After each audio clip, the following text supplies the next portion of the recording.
Paul Tilstone, and today I'm in conversation with Kate Irwin from Skift. Kate, welcome. Thank you very much. Nice to be here. Are you having a good show so far? Yes, very good. Very busy, productive. Fantastic. So we've asked you along to talk about the managed travel model and which components you think are important for buyers to focus on. You have a slightly different angle here because you're media, so you don't have a stake in the game per se. So we're interested in what you have to say. What have you chosen? I've chosen Wellbeing. Okay. For a number of reasons. Predominantly because it's never really been the focus. I think historically it's left out of the discussion. Like a nice to have at some point or something. Sometimes not even a nice to have. Yeah. I think that the priority has always been about saving money, saving time. And actually, if you think about the process of business travel, that traveller really needs to be kind of the star and the priority in that whole process. So the way that this is kind of coming to the forefront for discussion, I find super interesting. Yeah. And it's interesting to see how people are dealing with that. Now, you operate as Skift, you operate across the whole travel sector. Correct. So are you seeing a focus on well-being across leisure and luxury leisure and business travel as well? It spans everything. Yeah, absolutely. Probably in the last 2 years, it's really, really pushed. And it's interesting to see how that's spread across the whole industry. Yeah. I think luxury and the leisure side came first. Right. And as that's become more of a priority as businesses are evolving, it's kind of creeped into business. And as it's kind of creeped into business, the way that we look at business travels has just evolved dramatically. And we're now thinking about the experience that they're having and how that impacts them. So it's great to see that not only come forward, but also that people are actually considering it, and there's solutions that are out there to be tapped into. And how much of this is the suppliers creating well-being sort of products and solutions because of that individual consumer need, compared to the corporate saying, actually, this is something we now have to focus on as a business? What do you think who's driving it really? I would say it really has to be balanced. Okay. Of course, when there's that demand inside, absolutely we need a solution to fulfill this. So maybe it's a bit reactive in some circumstances, but I see at the moment that it's just the really smart businesses that totally get that their employees are essential, the well-being of their employees is essential, and I kind of feel that fits a lot into brand culture. Yes, okay. And how that's kind of, that tone is set. From the supplier side, absolutely, it's great to see people like Fairfly and Trip Actions that are starting to bring products to the forefront that then the businesses can tap into and use. Okay, and they're sort of baking it into the product. It's not this sort of additional bolt-on. Yeah, it really needs to be at the root as well, and it has to start at the top. And they both sound like really cliche things to say, but it's true. It's true, yeah. I think also when you look at the travel program or policy, the norm is often what's instantly absorbed and kind of taken on, and okay, this is how we travel. We travel on the red eye, we travel rapidly, we go for the lowest cost. Yes. And actually kind of rewinding out of that is difficult to do. I bet it is, yeah. And to your point about culture, there are going to be some companies where actually it's a really big focus for them because maybe people cost more money on the consultant side, I'm thinking, or professional services. Sure. The people are their assets, much more, they're their product. Yeah. Whereas in other companies, they manufacture something and therefore it's a slightly different focus. But yeah, absolutely. And I think also it's tough because there's so many missing points. So actually we're looking at really layered approach. Yes, it's identifying, okay, what does well-being mean to this specific traveller? But then it's understanding all those, kind of building those data points. What is the ROI of well-being of my employee? And often they're elements that aren't really measured or benchmarked. Quite hard to measure, isn't it? So difficult. I was talking with people about that yesterday. And I know there's been some work by people in the industry to focus on trip or traveller friction. Yes. But some sort of metric that tells you what that's going to do to retention of your staff, and therefore what the cost of the business is, would be a really valuable thing to bake into travel management. But can you imagine how that process starts? Can you imagine how do you start to connect those dots to work that out? Yes. And I'm sure it's going to be different in each organisation, and it's going to be different based on each traveller. Yes. For example, I always use the kind of story of, say, we have a traveller, we save $100, sending them on a specific flight and going and then traveling somewhere else. Okay, what's the knock-on effect of their productivity?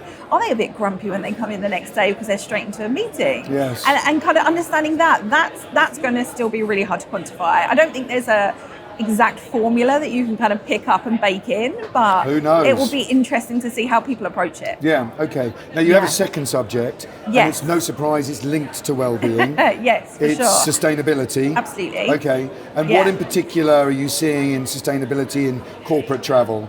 Yeah, I think sustainability is a tough one because we've always had to balance the books. We've always had to save money. Yes. And being sustainable and saving money aren't the closely linked. Well, it's an interesting. Actually, if you consume less, you spend less. Absolutely. But that's a hard take for the travel industry, For sure. isn't it?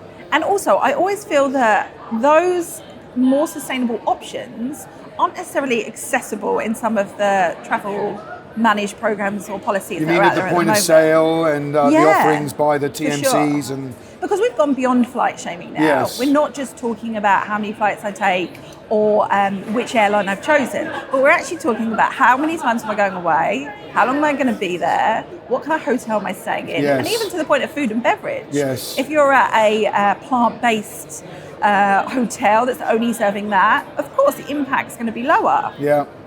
Yes, airfare is always going to be that bigger chunk. So how do you then open up some of those options within a large travel policy? It's such a massive subject, isn't it? I mean, even Of to things course. like food wastage in meetings and Yeah. things like that. I saw a post the other day on LinkedIn. We've moved on from flight shaming to, I forget what the word is, but it's basically showing off that you've taken the train.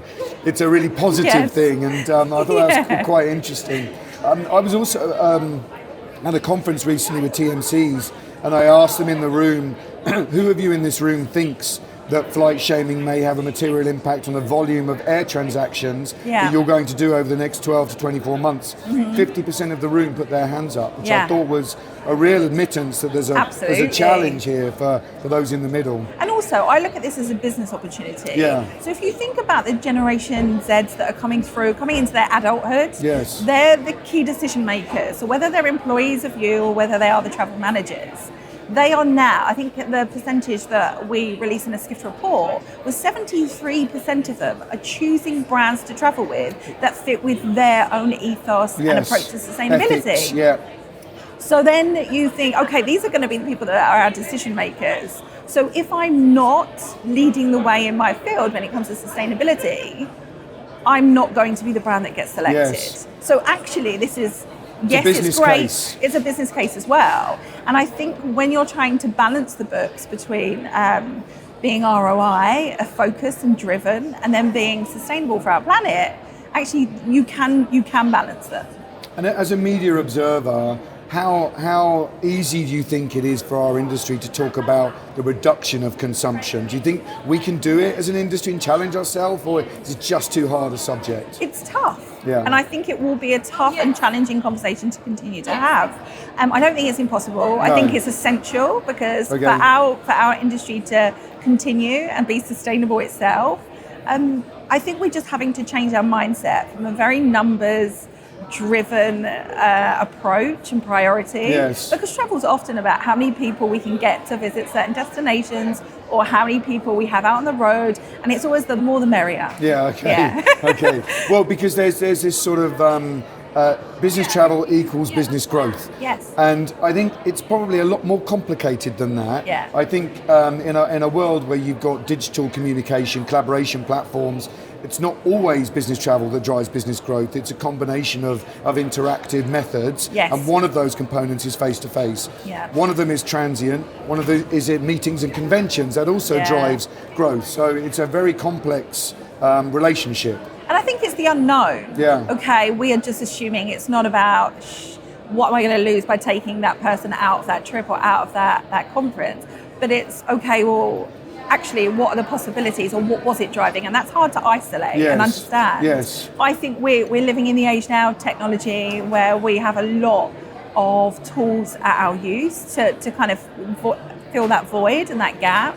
So FaceTime, Yeah. Zoom, whatever it might be, that I think helps. And it's just taking the moment. And I think for anyone that's looking after their travel programs and travel policies, it should be like making the best decision for the circumstance. It's not, okay, quickly we need to send someone to that market. It could be actually, let's review and work out the most efficient way to make our business continue to grow. Yeah, okay. So it probably doesn't surprise you that actually wellbeing, sustainability have been some of the most favourite topics of people. But as an independent media organisation, what do you think the buyers should be doing, tangibly doing, within their travel programme strategies over the next 12 to 24 months across wellbeing and sustainability? It's hard to take, I can imagine it's hard to take your eyes off of the cost side of the business. Yes. But actually just taking a step back and reviewing and looking and getting different data points as well and collecting whatever data you have at your disposal, I think is super key. To start building a picture that's right for your business or your team that's traveling. And of course, I don't think any boss will go, don't worry about making it balanced or that it's a positive spend or whatever. Like, that's always going to be there. So it's learning to make that balance, but understanding your team and what's required and the effects of that are two things I think we really need to focus on. And there's a lot of talk about being sustainable and having your traveller at the heart of it, and then actually like executing on that, I think is a priority in the next year. Okay, wise words indeed from somebody who takes a different perspective. So, Kate, thank you very much for joining us today, and have a great rest of the show. Thank you.